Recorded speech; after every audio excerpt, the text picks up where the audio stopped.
When you hear so many different ideas about good health, how do you separate the myths from the facts? Welcome to Healthy View Radio with your trio of co-hosts, Andrea Beeman, Lisa Lutan, and Michelle Fennighaus. Today, you'll learn what it takes to be healthy and happy within a stressful world from three experts walking their talk. Here is Lisa, Andrea, and Michelle.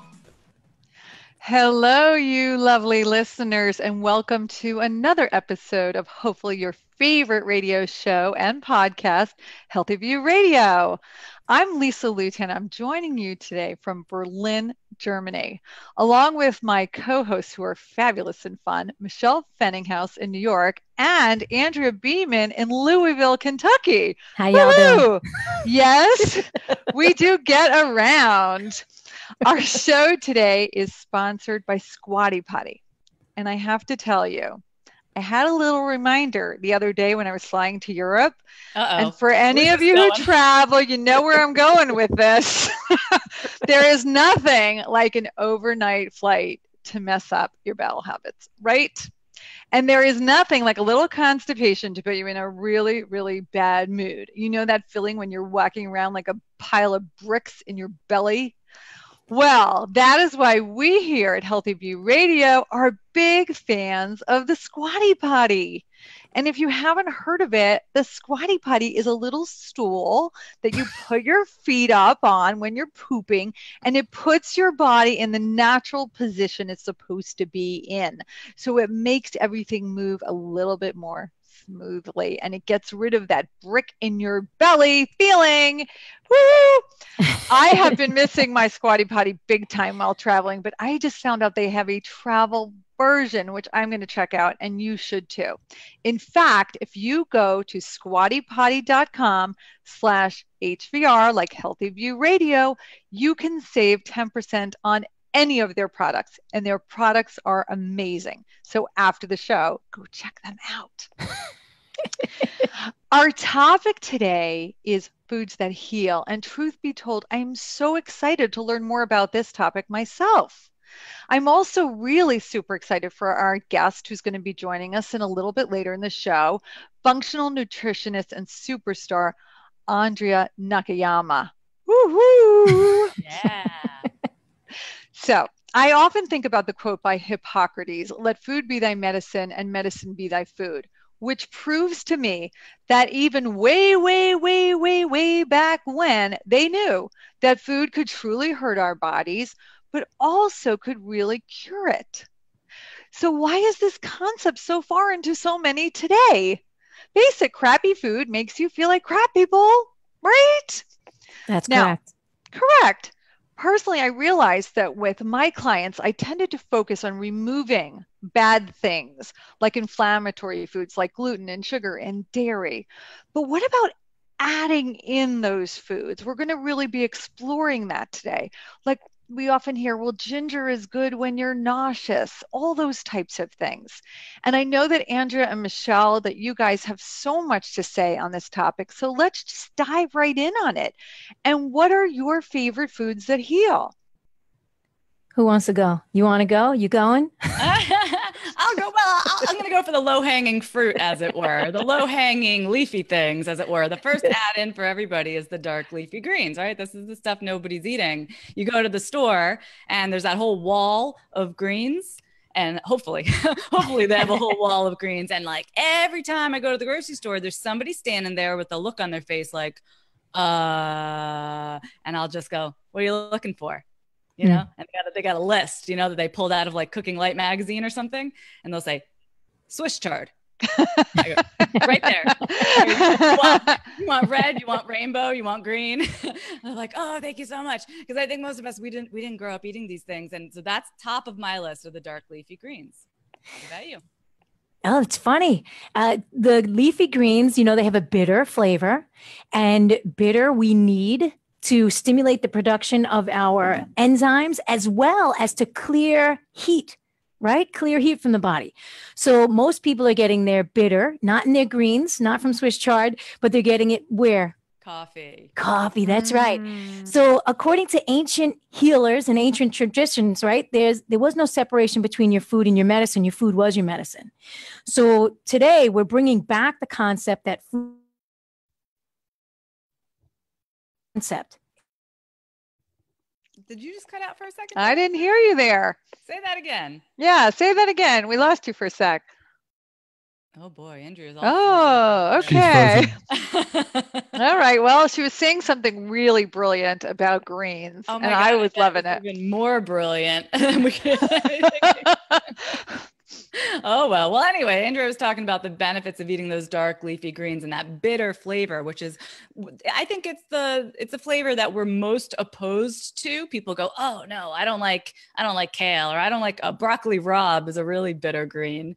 Do you eat broccoli rabe, Lisa? I actually love vegetables. Like the only vegetable I don't eat is green peppers because I just don't really care for them. I got a little sick once, and you know that thing. But like literally every other vegetable I get so excited about. And cauliflower I just go crazy over. But have you Brussels sprouts? Been that way? No, I didn't eat vegetables till I turned 30, honestly. Like when I grew up, vegetables came like those frozen bags of little like, you know, carrots and like things like that. And they were just peas, and it was disgusting. And so around when I turned 30, I guess I started experimenting and realizing that if you cooked them in a nice way or made salads with fun ways, they were just great. And to me, like roasted vegetables are like candy.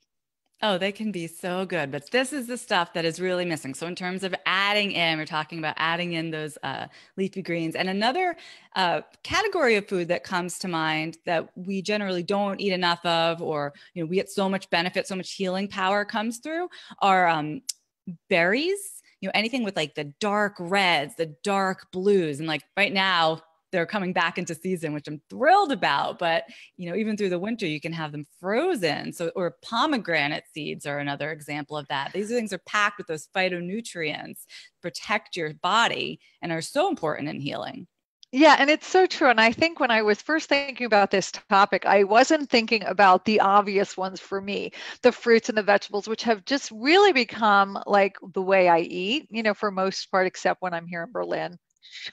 But anyway, right now, sausages, right? Just crazy stuff. But they have really amazing, like vegan food. I'm not a vegan, but they have amazing vegan food throughout Europe that I'm finding that are just beautifully presented, like so much nicer than what I've seen in the States, which is really quite lovely.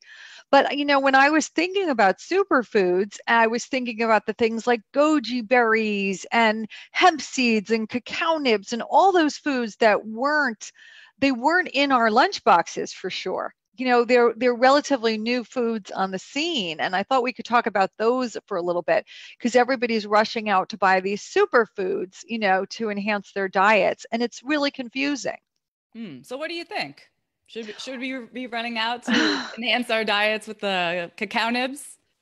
I personally really like cacao nibs. I actually really like all those foods because I like texture in food, and I also like color in food. So like goji berries, throwing them in a salad can give you like beautiful color and a little crunch or chewiness depending on how long they've been sitting in the bag. You know? And hemp seeds, when I was vegetarian, was amazing because I could just sprinkle them on a salad and felt like I was getting more protein in there. Welcome back, Andrea. What did I miss while I was gone? While I was off at the Kentucky Derby. What did I miss? We jumped from vegetables to superfoods. What do you think? Should we be selling out the big bucks for the goji berries and the cacao nibs? Well, you know, it's interesting. Every food has its decade or its year, right? Depending on what's being marketed. So what did we have in the 80s? Blueberries. In the 70s, we had oranges. Eat your oranges, get your vitamin C. Now we have the superfoods, the goji berries. We have kale. Kale had it was king kale for how many years? So I think that every food has its time that it's going to be marketed to the masses, but we still need to before Kentucky took me away, I was saying that food needs to be used as medicine, right? And according to the ancient people, there was no separation between your food and your medicine. So we just can't throw here. Oh, I'm sorry, you're not feeling good. Goji berries, here, greens, because we're not looking at the whole person. We're not looking at the whole condition. We're not looking at the stress levels. We're not looking at what's the season. We're not looking at any of that. Where's the food coming from? We're not looking at any of that. We're like, it's almost like the Western mentality. Mm-hmm. Here's the disease. Here's what you give it. Instead of, okay, where is this person? What's happening in their life? Are they relaxed when they eat? What's the season? What time of the day? We're not looking at any of that. So I think in order to really use food as medicine, we got to kind of get away from all the marketing of the food and start to get into much deeper thoughts about it. That's such a good point. And I was thinking the same thing, like, yeah, ginger has healing qualities. Yes, like such and such food is really good for this or that, or carrots are good for your eyes, or whatever it is. Listen, I eat carrots and I wear glasses. Me too, man. But if, know, like the bigger picture, like if you're eating a lot of processed food in your diet and then you go ahead and add in some whatever to solve whatever the problem is, like that one, it's not a one-to-one, like it's not a pill you can take. It's not that kind of healing. We have to look at like the whole picture of a person's diet. Yeah, it's like when they were adding fiber on every package to everything. It's like, hello, I'm sorry, cookies with fiber is probably not the best way to go, right? But like, oh, it has fiber, it must be great. But, I was doing some Googling on just what's out there. Googling, like, remember Google, our friend? Yeah, you get Googleitis when you go on there. Yeah, and just some of the information out there is so misleading, that people think, even just milk, which I know is still a very controversial food, but we grew up saying milk is going to give us strong bones. And, if anybody is aware of any of the studies they found, that it never really helped our fracture risk. If anything, it hurt it. And there's a lot of misinformation out there about what is healthy food and what isn't. And so if anyone is confused, definitely type your questions out there on Facebook, those who are watching us, because there's a lot of confusion out there. So don't be embarrassed about it. Good point. Oh my God. I just had a checkup with my son at the doctor and she looks at me and says, how many cups of milk does he drink per day? I said, none. And I thought she was going to slap me in the face and send me out the door to go buy some milk. And I'm thinking, but lady, ask me about the rest of my kid's diet. Like I've got, you don't even know the difference between my kid and the next family you see and what they're eating. Why don't we talk about the vegetables and the nuts and the seeds and the variety that he's getting? No, he doesn't have milk. But she gave me the shame on you finger. Yeah. Well, that's the indoctrination. Right. So I don't think that milk is necessarily good for the bones. Right. But I also don't think it's the demon food that we've made it. And like there are many cultures that have thrived on dairy products and kefir and yogurt. Yes, totally. They've thrived on cheeses. They've thrived on those foods, but they didn't use them for bone health. Right. So I think that's something that we created. And now we're indoctrinated into that. Well, there's a dairy lobby out there, right? That's right. There's a message that has to be sent. This is how you create. I know. We do yogurt, we do cheese. It's not like off limits, but I'm not like, boys, you got to get your 32 ounces of milk every day, And it's also, how does your body react to it? And that's what we all come back to that all the time on this show, is like, how are you feeling when you're eating this food? Some people don't do well with dairy. Some people do fine with it. So that we'll have to hang a question mark over that one. We can't tell everybody out there that milk is a food that heals your bones. Drink up for, osteoporosis. And we also can't say don't drink it. It's the worst thing ever. We don't want to go either way with that. So what are you recommending your clients to eat, both of you guys, when they come to you? For me, when my clients come to me, first, I get them connected back to the local food from their environment, to support their microbiome, to help their endocrine system become more balanced. And then I tweak it from there. Like, where do you live? What environment do you like? The person who's living in Canada is going to get a way different diet than the person that's living in Florida. There's two different environments. So that's what I like to do. And of course, put in their leafy greens and get all that good stuff and get them off the processed foods. And you're already going to shift them into a better place. What do you got, girl? up there on the top. I go for, I always look at what they're eating now, right? So somebody might love broccoli and they eat broccoli like every day. That's their vegetable. They think they're doing great because they eat a lot of broccoli. And, broccoli's not bad for you by any stretch of the imagination, but except if you eat it every day. Yes, that's right. So I'm always, or maybe it's something else. Maybe it's every day they're having their frozen yogurt, or every day they're having their 10 cups of coffee. And I'm just looking for what is in excess and how can we balance it out? Well, what are they not eating any of? What flavors, like bitter flavors, are they not getting? Or even sweet flavors? Because if somebody has intense sugar cravings every evening and they're pounding the chocolate like it's their job, well, what other sweet flavors are you getting during the day? Is there any like sweet potatoes or other sweet vegetables in your meal? So I'm always just looking for the holes and seeing where we can balance things out first before we get into specifics. Mm-hmm. I have this thing where I try to have people increase the variety of the healthier foods and decrease the variety of the less healthy foods, because we want to have that rainbow of vegetables and fruits and all that things. The more colors, the better. But if we go to the dessert buffet, we don't have to have the cookie and the brownie and the cupcake and the cheesecake, right? Just one is fine. Just one. Just one. No. There's a lot of colors at the dessert table too. Especially where I am. Oh my God. Crazy, crazy, crazy. Well, I am really, really super excited. I want to take a minute and tell you a little bit just about the guest who's going to be on our show. Andrea Nakayama, who I was talking about before. Andrea, who I had the pleasure of hanging out with last summer in San Diego, is a rock star. She's a functional nutritionist, an educator leading thousands of clients, students, and practitioners around the world in a revolution reclaiming ownership over one's health. In the curriculum of Functional Nutrition Lab, her online school for practitioners, Andrea teaches the science and art of the functional nutrition practice through the lens of where food meets physiology. With her own clinic, Andrea and her team of nutritionists work with the chronic ailments most providers pass over, and she's regularly consulted as the nutrition expert for the toughest clinical cases in the practices of world-renowned doctors. How lucky are we to have her on the show today, you guys? Lucky. So lucky. Always have wanted to speak with her. And I hear so many people talking about her courses and her programs and just raving. Yeah, raving. She's totally a role model, superstar for all of us. So all of you out there on Facebook, please start posting your questions. We will be answering your questions live here, and we will be back with you shortly after the break with Andrea Nakayama. Oh.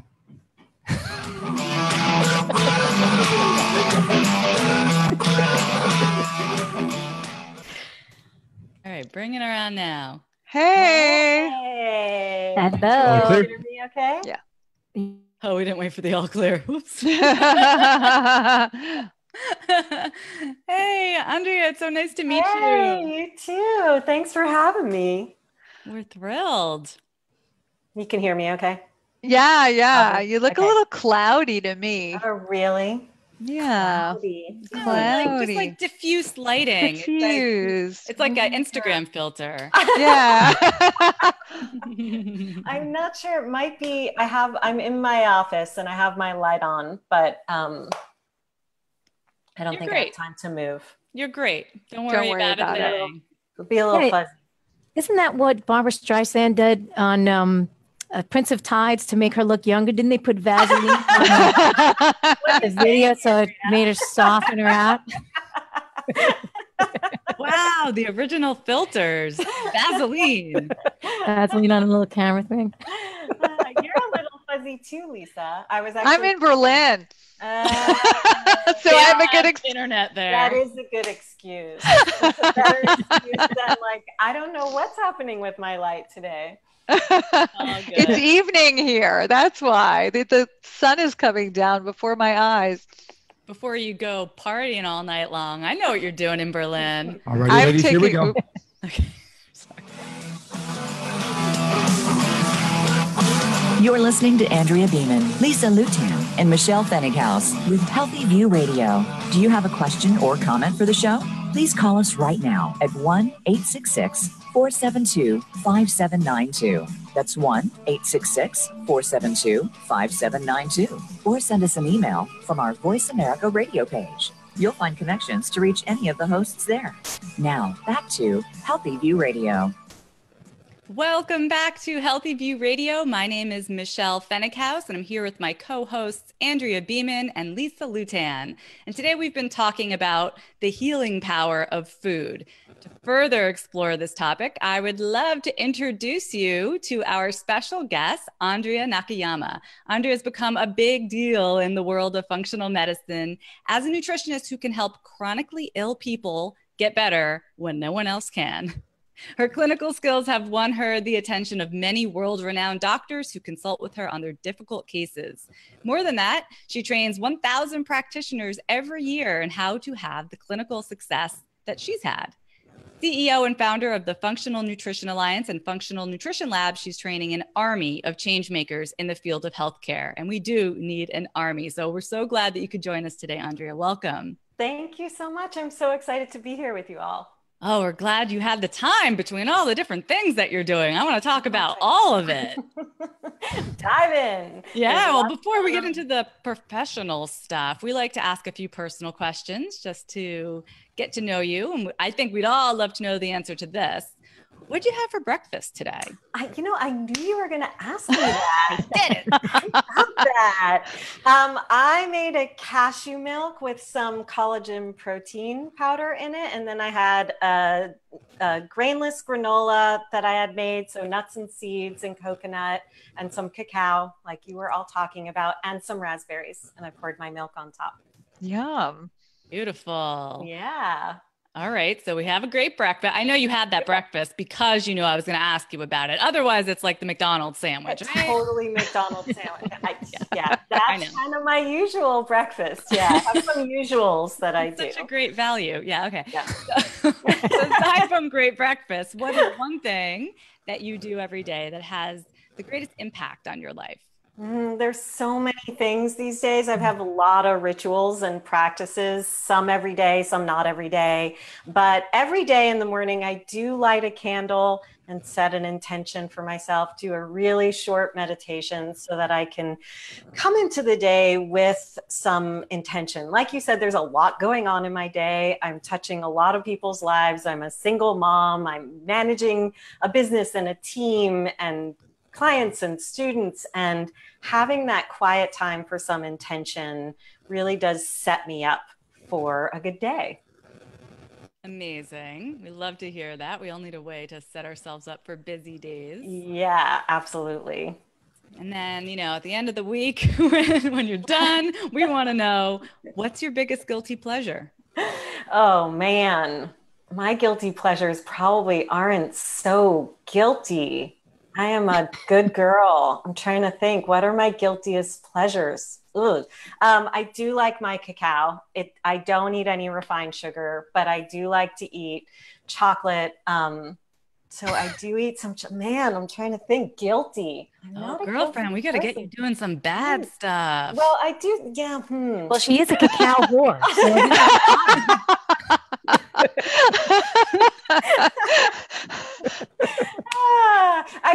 Every so often I will drink a little coffee. I have to say, with some coconut milk. I don't know. I don't drink wine.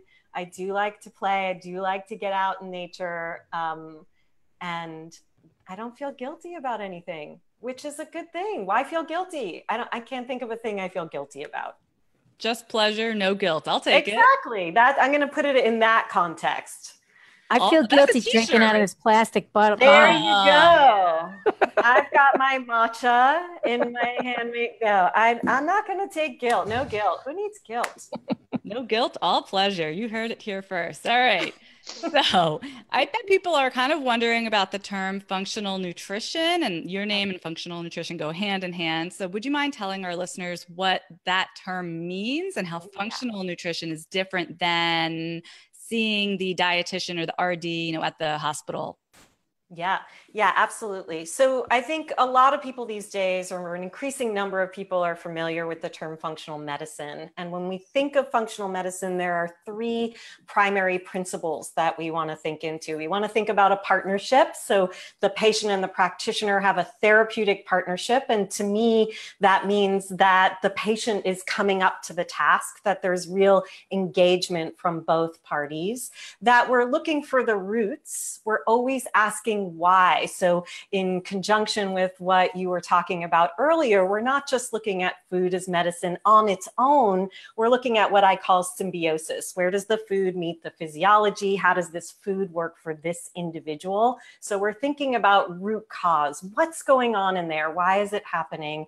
And we're looking at systems. We're thinking in biological systems. How is everything related to each other internally, as well as the systems in which we work clinically to find those resolutions, especially when things are complex. So in functional nutrition, as opposed to functional medicine, we're working in what I call the gap in functional medicine. So a lot of times the physician can see clinically from a pathological standpoint what all is going on in the body, and the patient is sort of stuck in the weeds. And we need another clinician to come into that center area, that gap, that can also see clinically, but work with everything related to diet and lifestyle modification. Everything. So not just eat a healthy diet, but how does this healthy diet interact with your system, with your condition, with your diagnosis? So in functional nutrition, as opposed to diagnosing and prescribing, I say that we assess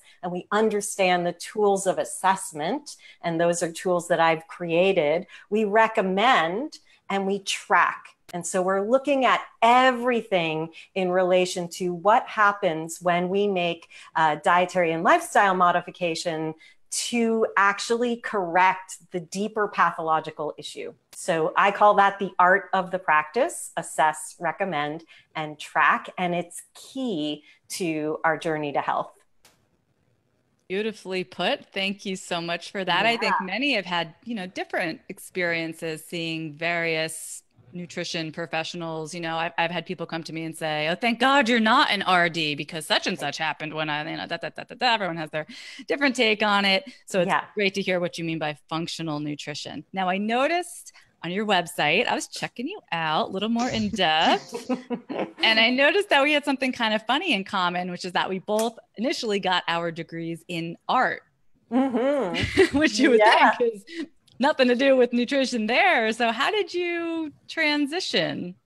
Yeah, well, there's a personal story in there, as I'm sure there is with you, Michelle. There usually is. And what led me into nutrition was a passion about food and about my own body, but then particularly my husband's diagnosis with a brain tumor. He was diagnosed when I was 7 weeks pregnant. And so that took us from like a little passion about food to how do we actually use food as medicine? So I think of his brain tumor, his time with the brain tumor, as my boot camp in learning about nutrition many years before I changed my career. So he was given about 6 months to live. He lived 2.5 years. So he died when our son was 19 months old. Our son is now 17 years old.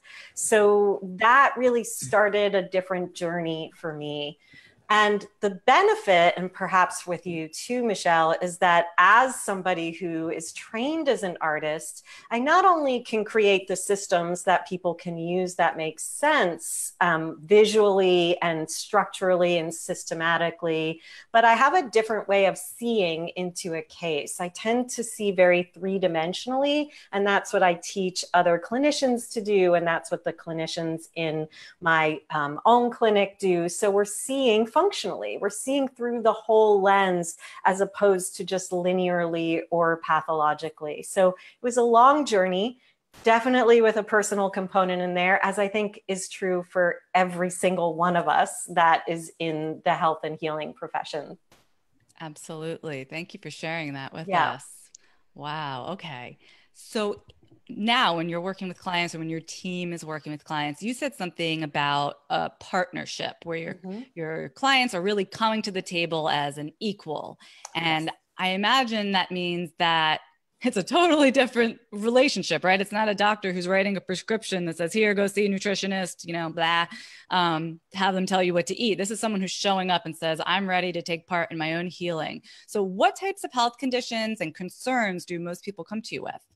In our clinic, and really my sweet spot is either the undiagnosed or the polydiagnosed. So the people who are actually seeing the top doctors and still not getting better, because let's face it, particularly as women, we are complex. And I don't just mean behaviorally and psychologically complex. We are complex physiologically. And what led us to any sign, symptom, or diagnosis usually took many years. And there were many tipping points, many, as we call them in functional medicine, antecedents, triggers, and mediators that got us to that point. And so uncovering that takes time and tracking. Like I said, we need to really look and see what's happening. But we tend to work with what we call the big bigs. And when I use that terminology, I mean they have a big health issue and they've already made a big effort. So we look at big bigs, big littles, little bigs, and little littles. The little, the person who has a little health issue and is drinking Diet Coke and eating McDonald's, that's not our person. The little big, someone who, has a little fatigue, but they're really interested in health. That kind of person loves my online courses because I'm teaching a lot into physiology and how to upgrade your health and helping people to understand their hormones and their blood sugar. The big little, meaning big health issue, little effort made, that person does need to become a big, and we can take them there, right? They need to put in the effort. So the people we work with most are the big bigs or the huge bigs, the people who have tried everything. They're still not where they want to be, and they are taking that ownership over their own health. We're going to ask our clients to track a lot of information to help us see into what the realities are for them. So I would guess autoimmune conditions. A lot of autoimmune. Yeah, a lot of autoimmune, Lyme, it could be cancer. Chronic conditions are where we specialize. So again, big health issues, they could be big hormonal issues. Again, some people aren't even diagnosed. They're having a confluence of signs and symptoms, but nobody's given them a diagnosis. So usually those autoimmune, polysystematic conditions. Oh, I see. Now, are you doing diagnosing? Or are you working hand in hand with other clinicians? We are not diagnosing. We are assessing. So that doesn't mean we can't order and review labs, and that if I had the license to diagnose, I couldn't see something, but we can suggest and work in partnership with their physicians. So that's where we are also partnering as functional nutritionists in the relationship between the other health providers on the team. So it's not us versus them. It's a yes and situation. Yeah. And that's also the difference between functional nutrition and other approaches. It's really not about food is medicine and you can do this all through your probiotics. You don't need to take antibiotics. It's really about what's the situation here and how do we support the patient in getting the best help and health they can achieve. Perfect. So I'm curious about this question. I prepared this question for you, and then you started talking about what you eat for breakfast and how you have no vices. And so now, oh no, I didn't say no vices. I'm going to say no guilt. No guilt. Maybe my vices aren't appropriate to talk about on the radio. Everything's appropriate on this show. I like that. Listen, lately I've been seeing a lot of pushback on the term clean eating or clean food. People talking about how this term is actually detrimental. And I was wondering what you think about those terms. Is it a useful way of thinking about food, or is it harmful? I really do think we have to think through the individual perspective. So that comes into when I look at what I've designed as the functional nutrition matrix. We have to think of the person's story. which is their antecedents, triggers, and mediators, their soup, which is what's happening physiologically for the individual, and their skill in relation to those things. So if we're using terminology that's impacting or triggering someone psychologically, then we need to back out.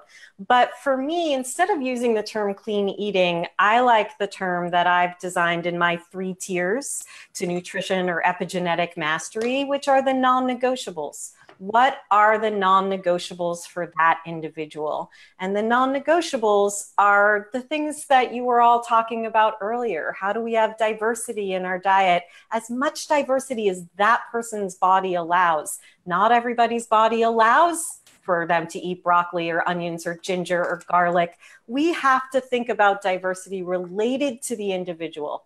Now, clean, it depends what we mean there, but we want the diet to be as nutrient dense as possible for that individual. So those are non-negotiables for me. And I think when we take the heat off of the terminology and help an individual understand how it's part of their goal for themselves, the triggers go away.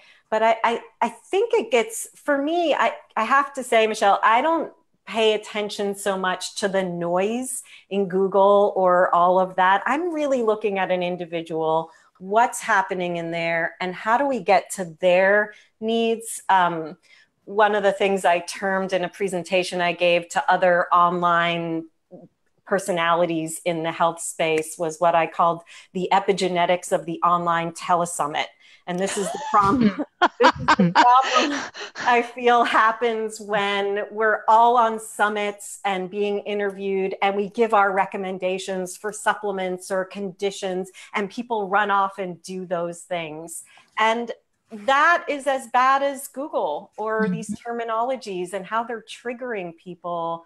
That's not about the individuality. And when it comes to health, I really think things are getting more and more complicated because a number of conditions in our environment, and we have to think through a different lens. So I tend not to get caught up in what the right and wrong terms or foods are, and instead think through a bio-individual lens. Terrific. So we have 2 new hashtags, you guys. We've got non-negotiables. Totally. And nutrient dense, right? So we can add those onto our Instagrams later. I love it. So we are going to go to a short break. But before we do that, real quick, Andrea, I wanted to ask you, you're training so many practitioners. Who are some of your teachers and mentors? Just give us like 2 or 3. Ooh, I learned a lot from a lot of different places. Dr. Alex Vazquez is one of my teachers way back when. He's a functional medicine doc, lives in Europe now. He was a big influencer for me. And then I've just learned so much from so many people. I'm also going to say Dr. David Jones, who's one of the founders of the Institute of Functional Medicine. He's a real inspiration for me in the way he looks at the paradigm of health and where we sometimes get trapped into the evidence, what I call the evidence trap, and lose our clinical intuition. So I'm going to call out those 2. I wish I had said a woman. Wait, wasn't Dr. David Jones, wasn't he on the Monkees? All right, guys. Is that the right one? We are going to continue talking about some topics. We're going to get into thyroid health, autoimmune disease, digestion, whatever else we can squeeze in. So stay with us. We will be right back.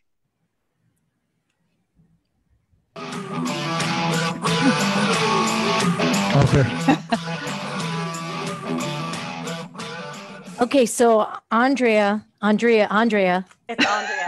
Andrea, I'm gonna be leading the next segment. So we're gonna run through a couple more questions, and then of course Michelle and Lisa, if they have questions, they're gonna put them in as well. And then I'm gonna wrap you up in a nice bow right around the 10-minute mark and ask you to tell people where to find you, the best place to find you, and then you could either hang on because we need to wrap up the show, or you can hop off and finish your cacao.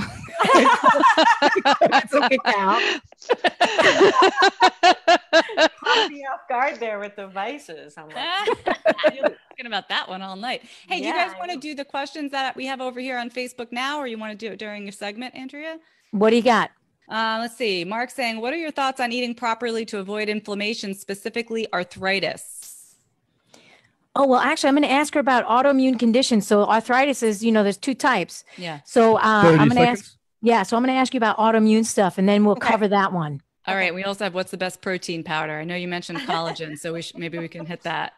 Okay. Yeah, she probably will, because I'm also going to ask her about digestion. All right. We see you guys. We see your questions out there. Hello, Facebook.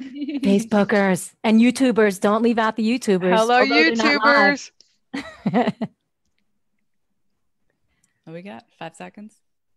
I don't know. A-Rod gave up on Here we us. He's go. like they're too chatty. Android market.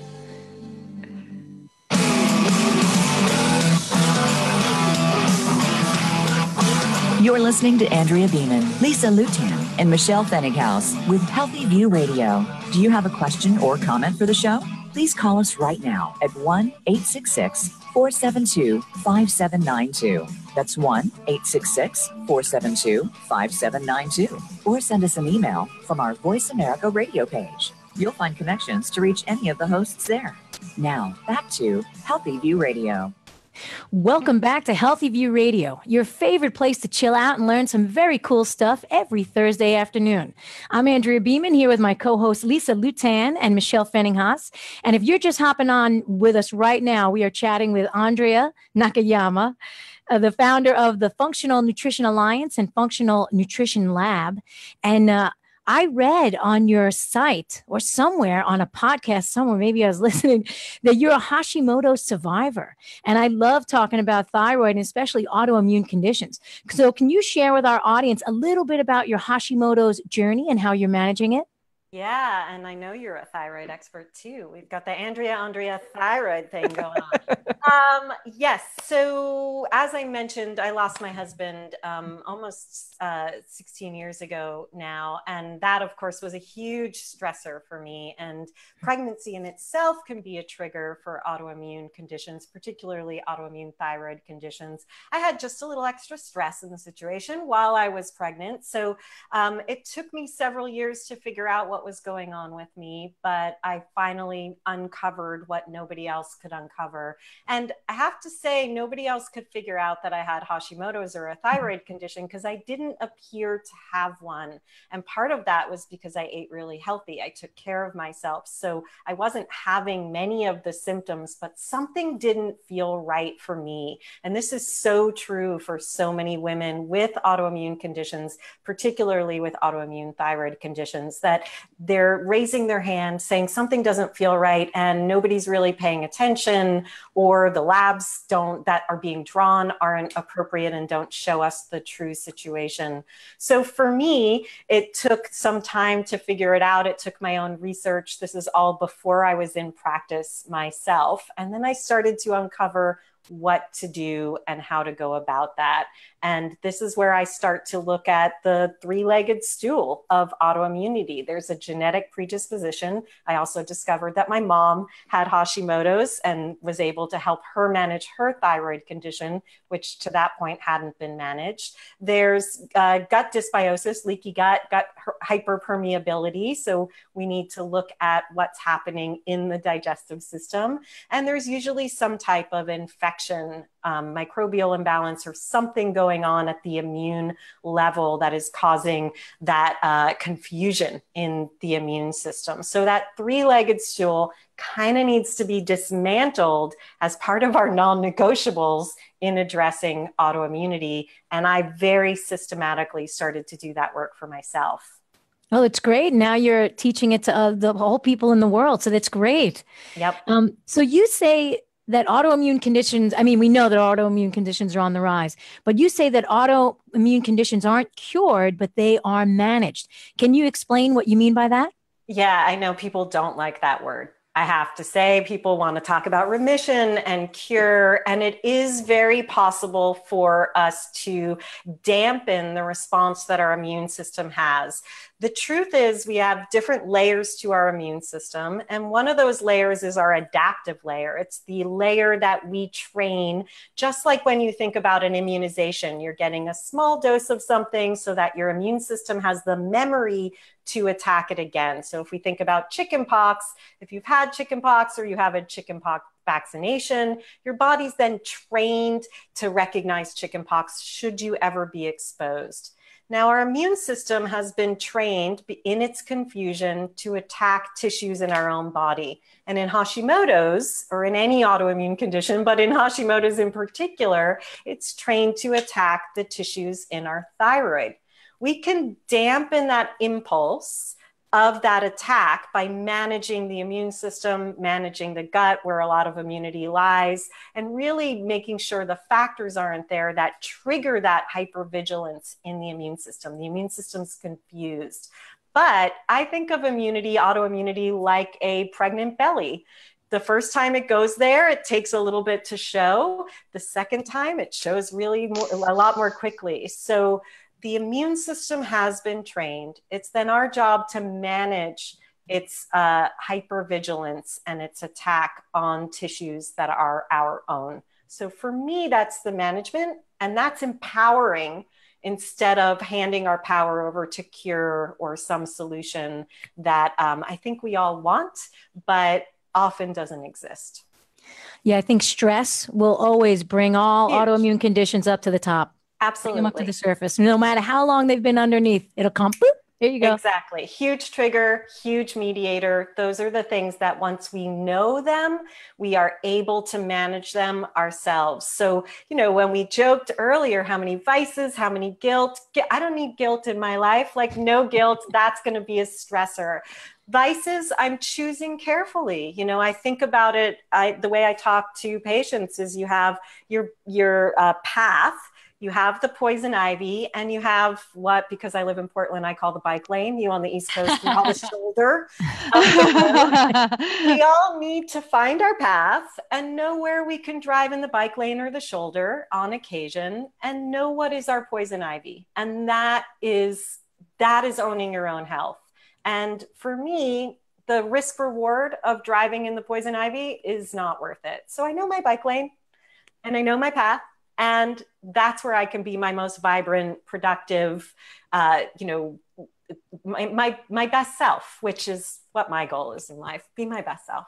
That's awesome. And listen, FYI, when you come to the East Coast, we now have bike lanes. I'm just saying. I'm a Jersey girl, Andrea. I grew up in Jersey. So I know the difference there. I maybe live in Portlandia now, but I'm a Jersey girl. So we had a couple of questions that came in on Facebook, and one was about arthritis, and he didn't say whether it was autoimmune or osteoarthritis, rheumatoid or osteo. Yeah. And then we also had a question about proteins. So you talked about gut dysbiosis before. Can you elaborate on that to help people? Like, give us quickie. I know it's not really that quick. Yeah, not quickie. Quickie for preparing the gut to help them assimilate the nutrients and calm down the inflammation. What do you got? Yeah. So what I want to say here is that this goes back to what we were talking about earlier. Like when we're talking about food as medicine, we have to not just think about what the food is, but how the individual is able to digest and absorb. And those are very complicated processes that happen from top to bottom, from our mouth to our anus. We need to make sure that all that is happening optimally. It's functional, right? We need to make sure digestion is functional. And digestion is the process of breaking everything down so that it is in the form that feeds the cells. And absorption is what happens in our small intestine primarily. And we want that intestines to be in good order so that we can get what we need from the beautiful food that we're eating. So even somebody eating the best diet ever can experience malabsorption if their digestive system isn't working properly. So tending to the gut is number one for me. Again, non-negotiable. No matter what health issue we're dealing with, we have to look at the gut if we're talking about food. If we're talking about nutrition, it is where food meets physiology. Your digestive system is essentially outside of you. It is a tube like the inside of a donut, and anything that comes in through that tube is getting into your bloodstream, which is where most of your immune system is. So first and foremost, we have to make sure that the digestive system is in good working order, from everything from how you think about food, which is your cephalic stage of digestion, to chewing, to your enzymes, to your stomach acid, and then particularly how we make sure that the permeability of the gut is in good order. It's not hyperpermeable, so that we only get what we need from our food. And poop. Poop is so important. We have to be thinking about our poop. So quickie on digestion. I mean, I teach the digestive intensive, which is 5 weeks. It's a lot to understand digestion, but I would say first and foremost, you need to look at your food, your mood, and your poop. And by mood, I mean any sign or symptom that you experience. And that's the gift I have for everybody here is my food, mood, poop journal. You have to track and look. So first and foremost, to learn about your digestion, look at your poop. That's what I'm going to say. Oh, that's great, because that was going to be my next question, because we love pooping on this show. We love talking about poop all the time. Right now. There's a guilty pleasure, right? Guilty pleasure. Love a good poop. You also talk about cold drinks impeding the digestive fire. And I'm a big fan of TCM myself. So could you share your thoughts about cold drinks or cold foods going into the digestive system? Yeah, we definitely want to think about how we activate all the appropriate secretions in the body to be able to break down our food. Remember, we're talking about the word digestion means to break down.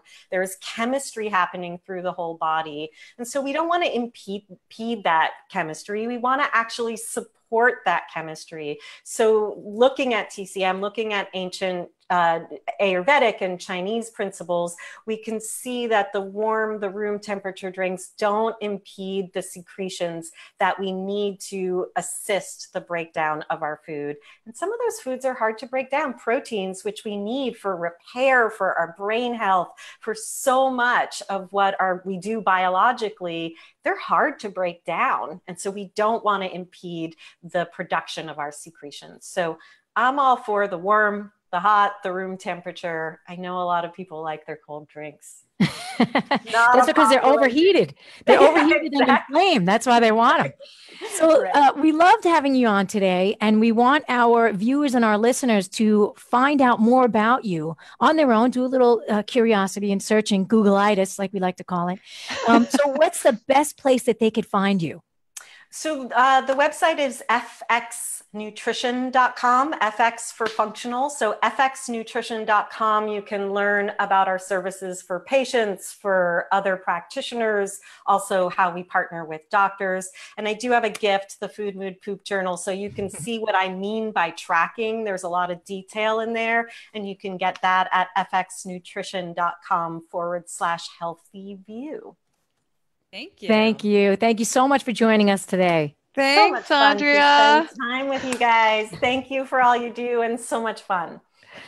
Great to see you. You too. So my girls, every week we have another new and exciting guest to share their ideas and their wisdom with our audience. What are your thoughts and big takeaways from the show this week? This is awesome. I mean, actually, just what Andrea was saying about the Food, Mood, Poop Journal, like as I'm traveling and I'm eating in a very different way than I normally eat, I notice how different my mood, my everything about me feels. And I'm so keenly aware of it because I do tend to track this stuff anyway. But I think for people who aren't tracking it, it's such a blessing because you do have such healing ability with what you're eating. And one other thing, when we started the show, I was saying, wow, like I'm not even thinking about what those healing foods are because I was skipping all the basics, the fruits and the vegetables. I was thinking about the goji berries and the this and that, but really start basic, fruits and vegetables and good quality foods are what you need to feel good. The best thing that happened during this show for me was when Andrea was talking about the path and the bike lane or the shoulder and the poison ivy. I think that is a brilliant way of describing your choices. I can't stand anything more than the idea of a cheat day right? You're not cheating anybody. You're not cheating anything. You know, you're making a choice. You're a grown-ass woman. You're making your decisions. If you're going to go into the lane, you're going to go in the poison ivy, and you're going to reap the rewards or suffer the consequences. And I love that visual. Totally. My greatest takeaway from the show today is Michelle telling the people that they're a grown-ass woman right now. There's lots of good stuff that we cover every week. And if you missed any part of this show, or you want to listen to it again, of course, you might want to listen to it again. You can find us on iTunes at Healthy View Radio. And while you're there, please leave us a review. We love reviews like this one from SK. I forgot her name, SK something Skins. She says, I've been listening to Healthy View Radio since it first aired, and I've been really enjoying the show. Michelle, Andrea, and Lisa Lisa and personable. All right, I messed that up. And they're fun and they bring some important topics to the air in an approachable, relatable way. I'm enjoying the variety of topics and perspectives covered in the episodes, and I'm looking forward to many more in the future. I highly recommend checking out Healthy View Radio. You won't be sorry. And she's correct. You won't be sorry. So come back and join us next week. We have a special guest next week. Who is it, Michelle? Oh, I don't know. She's like that weird lady with like the curly hair. I think it's, what's her name? Andrea Beeman. Okay, folks, it's that time again. We love you. We will see you next week on Healthy View Radio. We got a lot more to cover. See you then. Bye.